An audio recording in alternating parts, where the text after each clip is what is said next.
Right, good morning, afternoon, evening, really late evening, or really early morning, depending on what you're about. Welcome back to the Identity Human podcast with your host.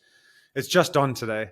Ray is not able to make this recording, unfortunately. So I know that we lose a whole lot of value with that, but we gain even more so by getting our special guest on today. And that is the one, the only, the journaling guy, otherwise known as Matt Young, not the other way around. Matt, thank you very much for joining us. Hey, Don, thanks for having me, mate. Thank you very much. Yeah, I mean it's great to have you on here. We've obviously interacted loads in the past, and I've kind of seen your journey a little bit from afar. We've gone for a couple of coffees, and what I really like about the fact that you've got the journaling guy there is it's very very much what everyone struggles to do. They say this is what I do, and I do that, and I do that. Whereas I know exactly what our listeners are going to listen to is the journaling guy. So immediately I'm going to say, yeah, we got Matt Young, but he's the journaling guy because that's the kind of value that we're going to be able to deliver people. You are the person that unlocks a whole secret to the mind without people even knowing it. And that's what I love. So, I'm going to ask you in your own words, what do you do? So, I am the self-professed journaling guy, which is quite a big-headed statement, but I'm just trying to be direct and let you know exactly what it is that I do. Yeah. And I teach everybody and anybody how to take their thoughts and their feelings from their brain, put it down onto a piece of paper, and help to process those thoughts in a completely different way. And you gain clarity and you can resolve issues, you can plan for the future. There's so much you can do with journaling. And I work with charities. I'm working with a mental health charity at the moment. I work with corporates. I work with individuals. So, yeah, I just want to get people writing. Okay, amazing. So what I'm going to do is I'm going to ask you two types of questions to angles here. And as you guys are listening, we're going to focus on Matt and journaling for a bit, and then we're going to steer into other stuff. So this first segment is going to be about journaling. So there's two types of people I generally meet when interacting, when I'm trying to say, okay, this is what we can do in coaching or in teams, is the person that's never journaled before, and they go, well, what do I do? Now I've got the book. What do I do? And then you've got the person that's gone, I did journal, I stuck at it for a bit, and I didn't find it in anything. Okay. And I imagine you're going to elaborate on the different types of people you see. So for the person that's never journaled before, what would you say to them so that they realize the power of it? It's a real self journey for me, and that's what I now kind of want to teach and to give to other people. What journaling really plainly simply help you do is to really work out who you are. And that's the beautiful thing that I discovered because for 4.5 decades, I was just going through life, and life was cool. Life was pretty peachy. And then way before lockdown, I started to do some journaling, did a lot of work on myself. And I just learned so much about who I am and who I wanted to be. In other words, the genuine me, through writing about my thoughts and my feelings. And that was the gift that it gave me. And I thought, crikey, I really, genuinely, really, really want to share this with everybody. Because if you have that, and it's not a self-confidence, and it's definitely not a cockiness, but it's just a self-assuredness of knowing that, okay, this is the person that I am, this is the person I'm going to put out to the world. And having gone through and written just about everything in my life down onto a piece of paper, and have either processed it, forgiven myself, need to do some more work on that. It's just been an incredible journey. And I will be the first person to say that it's not for everybody. Some people will do this and it just will not connect with them. I'm not going to sit here and say everybody must journal. You should at least give it a go, because you can see then if it works for you.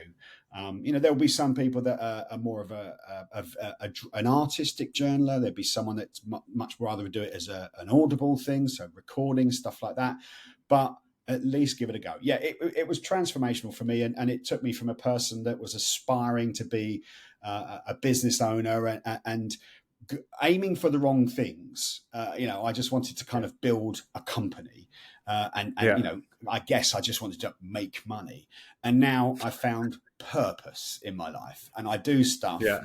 for the right reasons, and the financial side of things seems to take care of itself. Okay, so I mean, that's a great summary of things. And what I want to dive into is where you said it really helped you find yourself. Now, one of the biggest plus sides and downsides that I come across is when I say, "Who are you?" and people go, "I have no idea." Were you using prompts? Were you using reflection? Or were you, I mean, maybe a bit of both, but I know that sometimes you can sit down and journal and it's just from your point of view. What made you find yourself once you'd written, what made you feel this is keeping me closer to understanding? Was it pattern finding? I mean, what was the thing that took you closer from knowing who you are because you wrote it down? There was what I initially did was, I was doing a self-improvement course, and they said, right, we want you to start journaling, and I just started writing stuff down, and I looked at techniques, and there are numerous different journaling techniques out there, which we can touch on a little bit later if you want to. But the one I started off with, and pretty much still use to this day, is the brain dump. Initially, what it can do for you is, if you're having some problems sleeping, you're worrying, it's just spinning and spinning and spinning around your brain. Take all of that, put it down on a piece of paper. And the simple transition from there to the piece of paper was just transformational, in that it's not spinning around my head. I was able to get better sleep. But by writing that stuff down, you start to process it. And there was an aha moment for me. And I remember it really, really vividly, where I wrote a paragraph down. And at the time I was working in digital marketing. And that paragraph I could have, and it was really personal, it was about me. And I took that paragraph and I said, I could put that on Twitter, X now, and press send, and it will be out there for the world to see. Which meant to me, I wasn't being, the two words that I love to use in journaling, brutally honest. Because the stuff I write down, I really, generally, when I'm being really honest, I don't want other people to read. It is about getting that stuff out of you in whatever way your brain works. And I rewrote this entire paragraph going, okay, well, that's what I want the world to think. This is exactly where my brain is and what I actually think. And that was a transformational moment. Brutal honesty is what you need to do to really help process and find out who you are. Okay, so I want to dig into that. So just some clarity around that. So are you saying that what you write down, you should be comfortable enough putting on Twitter, for example, or X? No. Okay, no. you were saying you were comfortable knowing that what you wrote down was brutally honest in a way that you wouldn't put it on. Yeah.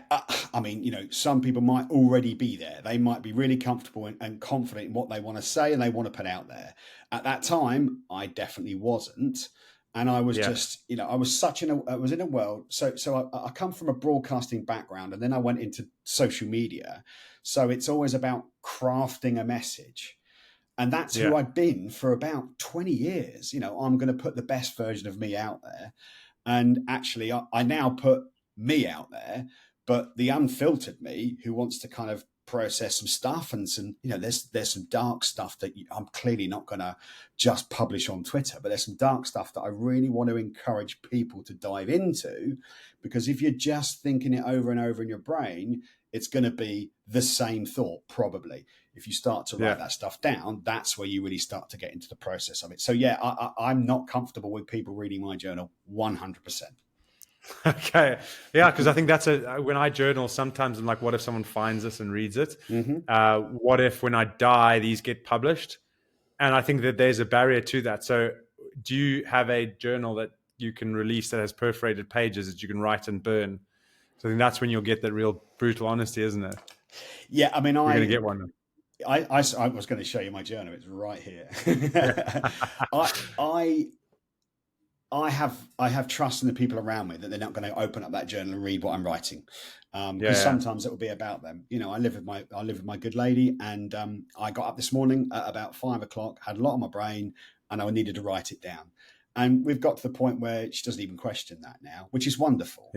Because she knows there'll be a better, more confident, more sorted person coming back into the room, because whatever I needed to write down that piece of paper, and it might just be a to-do list, because my brain's like, oh, I've got this to do today, I've got this to do today. If it's doing that, I'm not sleeping, so I get up and I write it down. But and it's a question I get asked a lot, what happens if somebody is going to see your journal? The really simple way around that is doing exactly what you just said. You can have that one page where the technique I've taught before is to write a letter to somebody, but never, ever, ever send it. Okay. Tell that person exactly how you feel. And then take that letter and put it in the shredder under my desk here, or go outside in the back garden in controlled conditions and set fire to it. Just destroy that. There is a catharsism about getting that stuff out and writing it down. And, sometimes that needs to be done. It's not something I do very often these days. But in the early days where I was really going through and processing a lot, crikey, I wrote a couple of people letters, including younger Matt and older Matt. And that's a really interesting process. Really interesting. That's very good. That's very good. Very interesting. I'm going to see if I can use that one. But I'm distracted by this thought in my head, right? So the other day, Ray and I, as all marriages do, you have altercations where you disagree on opinions. And we had one that I really struggled to get through in my head. And I went and wrote about it in a journal. Not in one journal, it's like a separate book that I was like, okay, this is what we fought about. Where does that come from? It's just that analyzing, like, how do we get on top of this? What do I need to work on to get through that? How can I help Ray? How can I help myself? All those kind of things. And I put that in my shelf, and I was like, okay, well, I'll come back to that. And again, it's one of those things of, it's not necessarily something you're comfortable sharing yet, because you just needed to just put it down. And then we're looking for, I don't know, sometimes I put our TV remotes on our shelf because I don't want the kids to sneak up and put the TV on. And we couldn't find them. So I was like, can you go find them? And she found that book and opened up. And my initial reaction was that exact, like, oh my goodness, she's going to read it. And then after that, I thought, actually, what have I got to hide? Those are just my thoughts. Those are just a different way of communicating. This is how I'm going to work through it. And in that moment, I was comfortable. And I think that might be step 2 of journaling, is like, when you're able to accept who you are, how you feel, how you think, to a point where you can share that with someone and say, this is authentically what I think, and I'm comfortable with that. Here you go. What do you think? And that's, I suppose, what you alluded to earlier, is where you can write it down and see it. You can go, no one needs to see that. And the journey is like where you can write it down, see it, and go, if someone was to see this, that's me, and I'm not going to apologize for it. Whether it's dark, light, happy, sad, that is authentically who I am. And I suppose that for me was a good, that's one element where I've just gone, that was something that I wasn't necessarily going to share. It wasn't anything bad. It was just thoughts. And I'm like, how's that going to get received? And I'm always thinking about how the other person's going to receive it. It was just a really interesting moment. Yeah, I think first of all, it says so much about your relationship. How strong that must be, in that, Ray saw that, Ray read that, and you have that relationship where you can understand each other. I hope I have something similar with my partner as well. I really do. But yeah, I think sometimes when I'm, because me and my partner, we think differently about quite a few things. I'm generally Mr. Positive, and I'm very sociable, and she's more of an introvert. I'm not saying she's not positive, but maybe a touch more cynical than me. But maybe more realistic would be a good word to use. There we go. I've used cynical in the past, and she's taken it quite well. but yeah, so. Me writing down, well, here's how I think about that situation. Why doesn't my partner think the same thing? And then you can, I'm a real one for a not a to-do list, but a pros and the cons list. So here's way I think, and here's the pros, and here's the possible cons. And then you start to look at those cons and think a bit more logically about it. Why do they think possibly from that side of things? And it just helps give you a more balanced view. I'll give you a ridiculous example that happened to me just this morning. I was walking on my way up the road, and head down in my phone, walking along. I'm the kind of person that I get annoyed at. It's a really, I was on the pavement. It's not a very popular area. And I was actually texting my other half, and all of a sudden I looked up and I saw this cyclist coming towards me, and I'm in the middle of the pavement. I'm in the way, and I went, "Oh, I'm really sorry." And she had a massive go at me. And I've gone, look, I said sorry, and I started. I wasn't getting aggressive with her, but I think I might have said, wind your neck in a little bit or whatever. And she cycled off and shaking her head, and I stopped and I said to myself, because the old Matt would have gone and had a bit of a blow up about that, and I stopped and I went, crikey, if you were that cyclist, Matt, and you came across someone walking with their head in their phone, you'd be fuming. And I actually turned around to this woman. I was like, oh my God, I need to apologize. She was gone and I felt awful.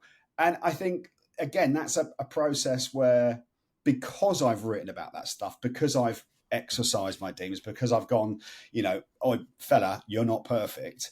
I can see my faults and I'm trying to work on those. And I wish I'd reacted differently. But, I'm putting it out there now. If you were cycling past West Point earlier on and I was my head in my phone, I'm genuinely very sorry.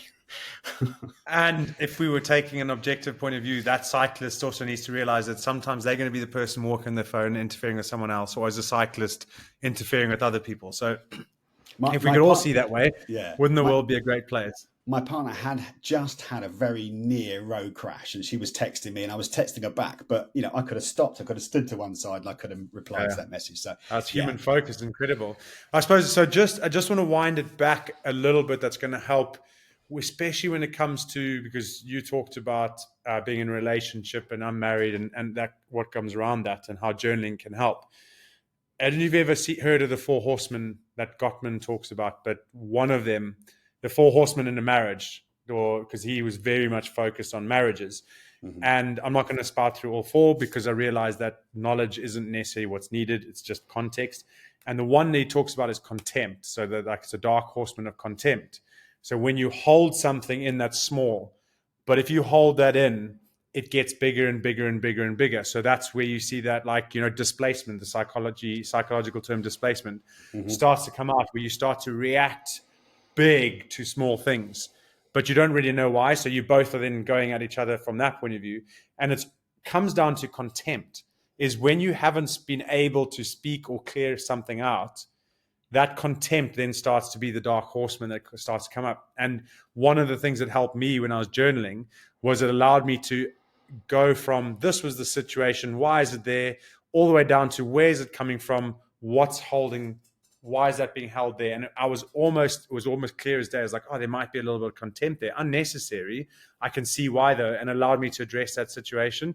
So journaling as a tool, you were saying, can be so powerful for knowing yourself, but also it's the one thing that I don't think we do enough of is reflect, because we don't have the opportunity to look back and reflect on things we wrote in the time. It's really interesting. I mean, you make such a valid point there. I didn't start reflecting on my journals for the first couple of years. So just to kind of go back to your first point, the point of so I journaled, and probably the first thing I tackled was my divorce. It wasn't a particularly a nasty one. It was just very long and drawn out, 6.5 years, and you just get angry. Why is this happening? Why that's happening? And then what I started to do, and what I teach now is, right, the famous phrase, and I don't want to spout out too much, but control the controllables. I have no control over the other person's role in this, certainly post-divorce. All I can control is myself. So I started to look really harshly, brutally honestly with myself, where were my mistakes in that marriage? And it wouldn't have served any goodness or any benefit to go to her and say, this is where I think I went wrong, because it was done and dusted, moved on. But it helped me work through that and understand brutally honestly, I wasn't very good at doing this. I could have done that better. This was the person that I appeared in, in our marriage. And that was really, really interesting, because I'm now have learned a lot by going through that. And then we come forward to the reflection piece. So as by looking back at situations and times in my life. So for example, I'm going to probably get this wrong now. I'm going to say the 24th of March, 2020. Was that the day after lockdown when we were told? Yeah, that sounds about right. Yeah. I won't say the words, but there were 3 swear words at the beginning of my journal entry the very next day, because we'd just been put into lockdown. Half my clients had cancelled overnight, and it was absolute panic. Go forward, I think we were released after 6-8 weeks, and then we're put into lockdown again. Right, what did I do last time we were put into lockdown? And I'm just using this as a specific example. It could be, what did I do last time that my boss said that to me at work? What did I do last time when I lost my job? What did I do last time when my partner said this and I said that? You can go back and look at those scenarios and situations, how you reacted, what you did, and what you learned from that situation. And it's that's why the reflection, because a lot of people go, no, I just want to write it down, get it out of me, move on. And that's a great place to start. But the reflection is where you start to really learn, this is what happened last time. This is what I did. I can see the mistakes I made, and here's what I learned from it. Here's the behavior. Here's the thing that I did that helped me either get through that or fix that or whatever it is. So the reflection side of journaling, even though you're thinking, well, I'm just reading the stuff that I've written down 6, 12, 18 months ago, can be, it's full of knowledge about yourself and who you are and how you've coped and how you've learned to deal with different situations. It's brilliant. And it's an indirect, well, not like objective way of tracking your progress. So like in some of the journaling I do, like I'll do a rating out of 10 of mood. And if I do that for 90 days, I can then look back and see, like, were most of my moods up? Were they up and down? Mm-hmm. Were they down? And then I could reflect, if they're down, what certain things are making them down? Was I mentioning money? Was I mentioning relationships? And you can start to pick up patterns. So I think part of self-development, learning, reflection is, if you can pick up the patterns, you then understand them, you can move through them quicker, which is kind of in line with what you're saying. Like, if you've got it written down, it's important. But so, yeah, you were going to say something? No. Just agree with everything you just said, Dom. Okay. So on to the second question is, for those people that have done it and just gone, it's not for me. Any thoughts? The beauty comes in consistency. So, you probably know this as a podcaster. There's a lot of people that start podcasts and they probably get about 8 episodes in and then they stop. Yeah. Oh, I did that. Yeah. It didn't work. And that could be said across a whole trench of things through life. Consistency really does begin to bring the results. And I've dug into the science of this. There is so much behind, certain techniques and the amount of time you could spend on it. Now, so I did a journaling session with a group of accountants. There was about 20 people in the room, all working for the same accountancy agency. And so I think, right, I'm going to hit them with some facts and figures, because this is a language that they understand. And from the research that I've done, if you really want to begin to process the most difficult thing in your life, you need to write down for half an hour 4 times. Doesn't have to be 4 days in a row. It can be separated than that. But you really have to dig into what was that. And, I use the word trauma. What was the worst thing? What's the thing that, is potentially consuming your life? Give that half an hour 4 times. And through the research that I've read, there's a very, very well-renowned scientist called James W. Pennebaker. He's been doing emotional writing studies since 1986, and he's done this time and time again with his students. He's had a control class, and a class who do this exercise, and it's proved time and time again that the people who spend that time, up to 2 hours over 4 separate periods of working through that stuff. So it's that to me is really, really short. So, you've got I'm telling you to keep consistent, and then you've got this writing about the most difficult thing. So I can only suggest that the people who have tried it haven't really gone potentially deep enough and really bared their soul to that piece of paper.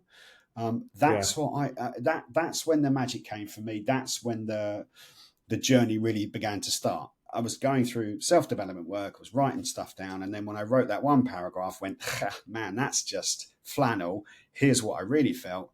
And then moving forward from that, that's when it really, really struck a chord with me. So if you need to be consistent, but you need to be brutally honest with yourself at the same time. Fascinating. Yeah. So I've started to, and I think what you said earlier is also a really important point, because journaling could be a plain paper. It could be an A5 book. It could be an A4 book. It could be drawing.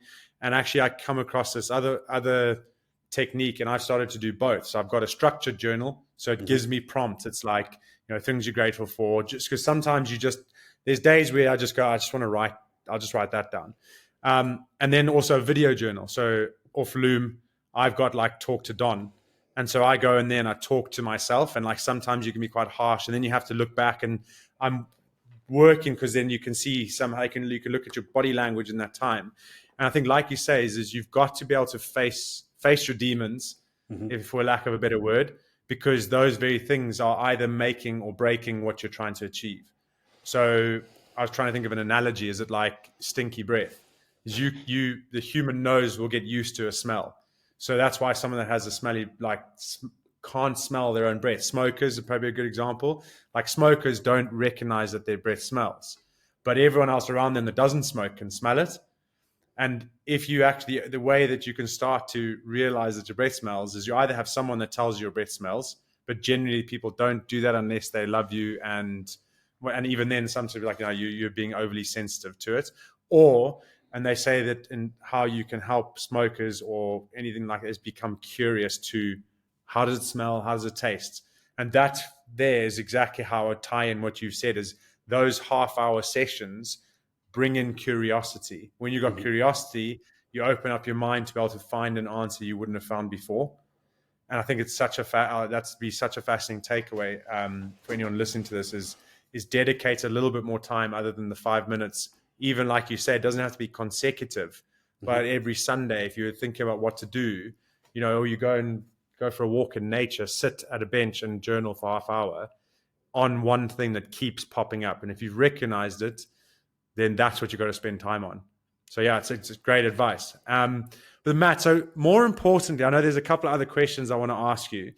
And the first one is probably, what is the hardest thing that comes to mind that no one else knows about when it comes to, say, your business journey or you as an individual? The kind of thing that even if you put it on LinkedIn, you'd probably get 3 or 4 likes and someone wouldn't recognize it, or that you wouldn't even consider putting on LinkedIn because you go, is that really a thing? But it's really hard to me. What comes to mind when I ask that question? In terms of business? You can do either or. Because, through the journaling, I have taken a completely different journey in life. I now work with helping other people learn to journal. I work with particularly men and a lot of mental health issues and things like that. And before, I was a broadcaster, radio presenter. My job was to kind of get you going in the morning, breakfast show, blah, blah, blah. 2 completely different worlds. So I'm now running businesses, but I'm running businesses for purpose, which sounds really holy, but that's the truth. That's who I am. That's what gets me out of bed in the morning. And I have the best life. I adore what I do.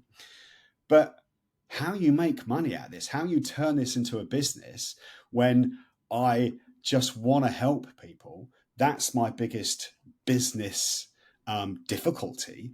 I'm working with a charity at the moment, and I gave them a quote, and they came back to me and they said, "Oh, can we just take this course and use it going forward?" And I said, "Well, no, I want to say yes, but this is my IP, this is my stuff. I want to continue working with you. But if you're going to take the course that I put together and then use it across nationally, they're a national charity, then we have to try and figure out a cost for that." And that's the stuff that makes me feel really uncomfortable, because we're working with a charity, they're helping people, I want to help them, but at the same time, this is a business, and I need to make sure I can put food on the table for myself and my partner and heat the house. So that is an ongoing issue for me, Don. Yeah, absolutely. Yeah. I really wish Ray was here. I know exactly what she would say to this, and she would be able to contextualize it. Like, it's really interesting. That's an issue that anyone that has a purpose led, genuine interest in the people, not around the business, but we understand that in order to give the best value to the people, we need to make money from it, right? So it's that classic. Especially in the coaching world, you hear it a lot. Is like your best coaches are terrible marketers. Because they're so focused on coaching and adding that value that they don't really want to go out and put it on LinkedIn. They don't really want to go out and put it on, an ad campaign, because like that, I want to help the people. And I suppose some of the stuff that I come across, and it's how we contextualize that money. I thought, well done for saying no to the charity, because that takes something, especially because it's a charity and there's a big taboo around that. But if we're talking about this podcast helping even within businesses, is what is the fix? Have you come up with anything that helps you, or is it just still something that you're struggling with? Well, I mean, not to put myself in the same shoes as you, but I have a very good lady in my life who's worked in the financial services industry for 30 years. Yeah. Matt, yeah. you've got to learn to charge for this stuff. You can't just give it away. So, yeah, I've got a wonderful woman by my side who gently reminds me that, this is a business, and, people are paying for your knowledge and, and the time that you've spent putting into this. So it's, you can't sell it by the hour. There is a bit more to it. So yeah, that it's a lovely, I'm so fortunate to have that support behind me. Yeah, no, I know, Ray. Yeah, I completely agree. That's why opposites are good to have around us. You might not always agree, but that doesn't mean that they're wrong.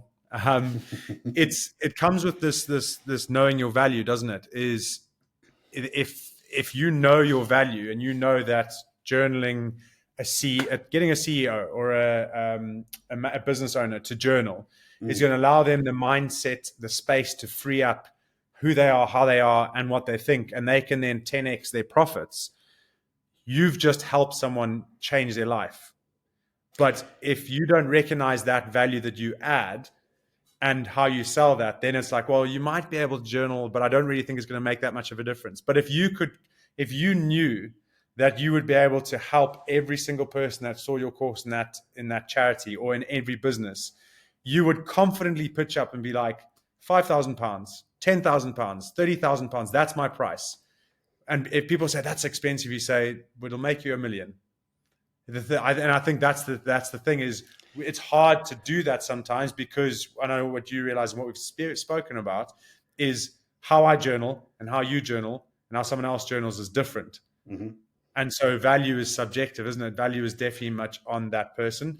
But Ray, I say, Ray about to contextualize this better. She would say, never offer a discount, just add more value. And sometimes it's just about, as long as people see the value, they will be willing to pay the price. That's why luxury brands work. They're the same thing, just in a different brand, and people pay for it. So I recognize the same thing with you. And I think how we depersonalize a very personal service is the hardest aspect when it comes to this kind of business.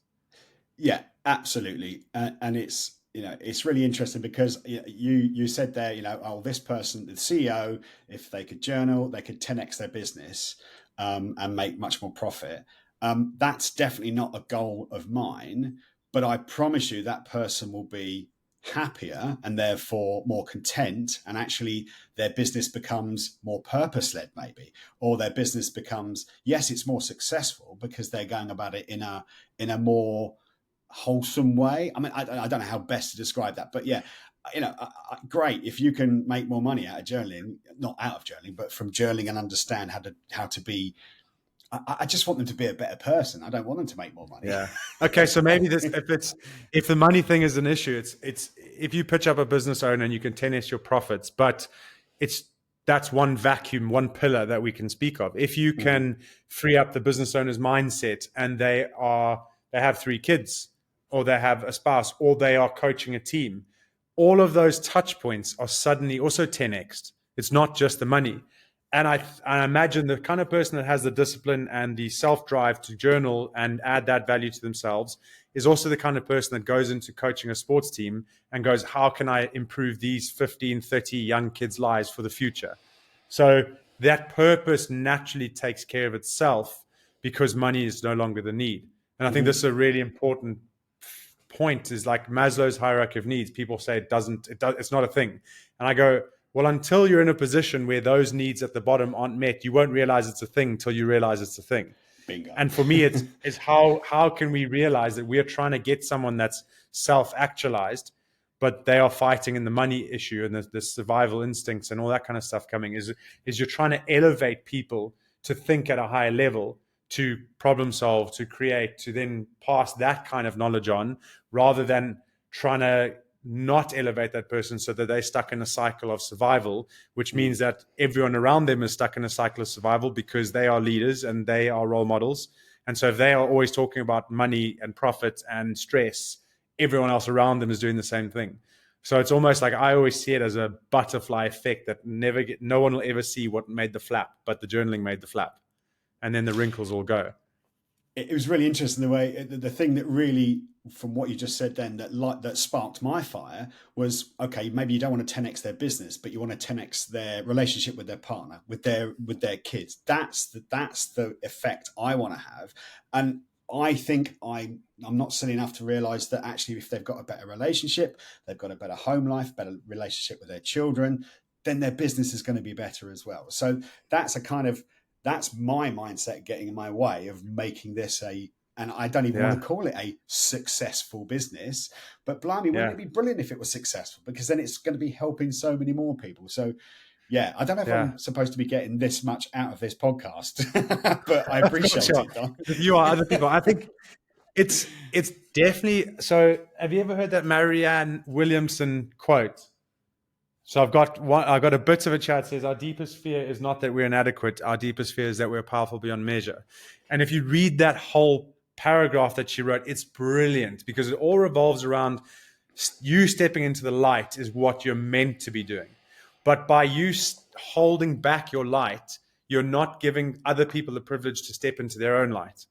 So for me, I recognize a lot of what you're saying around like raising your prices and making a successful business, and oh no, there's the money thing. But actually, we got to realize that we live in a world at the moment where the environment dictates what kind of strategy works. So from a leadership perspective, is your business has to suit the surrounding world. And as much as we all want to be running this essentially idealistic, I'm just here to help people, don't pay me, as long as I can live, I'm good. We don't live in that world. We live in a world that is fast-paced, money-making, money-driven. And how do we then overcome that to then add the value that we've got? Because if Matt Young has something that can change someone's life, but Matt doesn't step into that light to make more money, to affect 1,000 more people, the 10 people he's affected are going to have this amazing effect. But that's as far as it goes. So I read a book called Money Mindset, I think it was called, or just Money, by Rob Moore. And it's listening to someone's viewpoint that's completely different to mine. But he really turns all of the stuff that you and I will have in our heads around money on its head. And you're just like, why didn't I think of it that way before? Like, why didn't I realize that actually I am adding that value, and I don't give discounts? Because if I give a discount, I can't pitch up and give you my 100% because you've asked for 70% of it. And then that 30% is going to be that much less effective. So, for example, if we're going to use the case study, your charities, if that charity takes your course and runs it for free, in your mind, if you're self-actualized and you have your millions, you can go and give all to that and make sure that that course runs like it should. But because it doesn't make you money, you're like, not my problem. So there's faults, there's issues. It then starts to detract from journaling, and then it doesn't have the effect. But if you say, no, guys, this is the charge, this is what I'm doing. Now I know, because I'm making money from it, I'm making sure that the whole time, every person that it touches is having the effect. Yep. Then you would be more comfortable, because you already said no, in going, this is what the price costs. And if you want it, that's what it is. And I definitely recognize it's like why I'm saying this to you is because I'm learning as I say it too, is it is around our money mindsets. When you genuinely are purpose driven, or you like the people side of it, there's an element of self-development and growth that has to come around the money, isn't there? Yes. Sorry. Yeah. Yeah. No, it's been something that, yeah, I've struggled with, definitely. But this charity situation is one that I've gone, do you know what? I see the value that they could give to people, Yeah. and I will give them the best possible course that they could roll on. And if it needs renewing in 6 months and I've got some other things I can add into that course, that's going straight in the course. I'll give that to you because we've got that license to begin with. Yeah. But I think a big message that we try and give off is like, it's okay to be selfish because because we are, and I'll work on me for you if you work on you for me.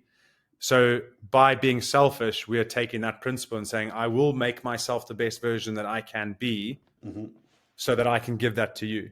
Yeah. But if we're giving of ourselves and not doing anything for ourselves, we can't be the best version. I think but how we contextualize that and remember it in the moment of stress when someone says, Matt, can I have 50% discount? And you're like, what was that thing that I said? And I can't, we have to somehow get that ingrained, don't we? Yes. Yeah, that needs to be put in there, definitely. Take practice. So another question I suppose that might lead on to this is what scares you the most? Cool. Not a lot these days. Not a lot. That's good. Yeah, I used to have so many more worries than I have now. I mean, crikey, if we look at what's going on in the Middle East, that could be quite scary. But again, control the controllables. Yeah. But I was going to come up with some facetious answer about, not getting my journaling course out to the world. I mean, that's absolute rubbish. That doesn't scare me at all. What's that thing that you wrote down, but you're not sure if you can tell? That's why I just gave you that, because I had that thought and went, that's not the truth. But yeah, there's not a lot that scares me because, I feel like, it's like you said just then, I'm selfish enough to know that I'm the most important person in my world. And unless I look after me, I can't help all the people around me and beyond that if I'm not looking after myself. You know that from leadership coaching, the oxygen mask scenario in an airplane where when it comes, you put yours on first so you can help other people. And I truly believe that. So from that point of view, I'm getting away from the what scares me question, but there's not a lot. I've got concerns, but I think the old Matt was much more scared of trying to keep up some kind of pretense, whereas the new Matt is just really quite comfortable in his skin and wants to just kind of, I guess I want to give a little bit of that to other people. Look, there are so many simple, wonderful pleasures in life. It's not about the car that's on your driveway and the roof that's over your head. It's about the view out of the window and the swimming in the sea and, whatever floats your boat. There are so many lovely free things going on in this world that we are probably focused in the wrong place. And that's what journaling has given to me and has made me realize and appreciate that life's pretty bloody awesome. And I haven't got a lot to be scared about, if I'm honest. Fantastic. So what, if you could describe the most empowering principle or sentence or reminder for someone that's listening to this and they're saying, I don't know who I am, or I really like how Matt has shown me this journey from where he was to who he is now and how he approaches life. What would be the thing that you'd want them to remember when they've tried it and they haven't found the transformation you have, when things are getting tough and they think about stopping it? I've been wanting to kind of weave this into the conversation all the way along. So this is the perfect kind of crowbar moment, if you like. And I apologize for this, but a lot of people feel stress. Okay. And stress manifests itself in all kinds of horrible ways. Journaling can really help ease stress. All right. So what happens is, when we're stressed, and this is where we get medical, and this is where I've done the research. I understand this. You need to back it up, yeah. I'm not a doctor, okay, but white blood cells in there are in our system, and they're fighting all the baddies. They're fighting all the diseases. They're fighting the common cold, all that sort of stuff. When you're stressed, the white blood cells go towards fighting the stress. So when you're stressed, it's not fighting off all the baddies. And this is my language. So you're going to get ill. If you find that you're stressed and you go, right, okay, get a piece of paper, get a pen, get a pencil, and write about what is stressing you out. Write that stuff down. the scenario the best way to give you an example of this is written in this James W. Pennebaker's book. There was a bank manager in America who was being questioned with a lie detector over embezzlement. So there's $80,000 shortfall in his bank that he's the manager of, and they've got him on a lie detector test, and they've done all the level tests where before they've started, they've done blood pressure, they've done heart rate, moisture because he's perspiring, and then they've asked him all these really tough questions, and he's cracked. He's just cracked. He's gone, all right, $80,000. It's in my hands. I'm guilty as charged. Everything on that measuring scale then just drops. His blood pressure, his heart rate, he's not perspiring as much as he was before. And he sits back in his chair and just goes, thank you. He is confessing. He is getting it all out. He has held all this stress inside of him for so long, trying to, make sure that no one finds out he's nicked $80,000 from the bank. And the story, to wrap it up reasonably quickly, is that he loses his job. He goes to prison for embezzlement. And this is the story that's in the book, that's the wonderfully researched book, is that he writes to the guy that carried out the lie detector test and sends him a Christmas card every single year and continues to say, thank you. Now, he's ruined his career. He's in prison, but he's not stressed. Extreme example.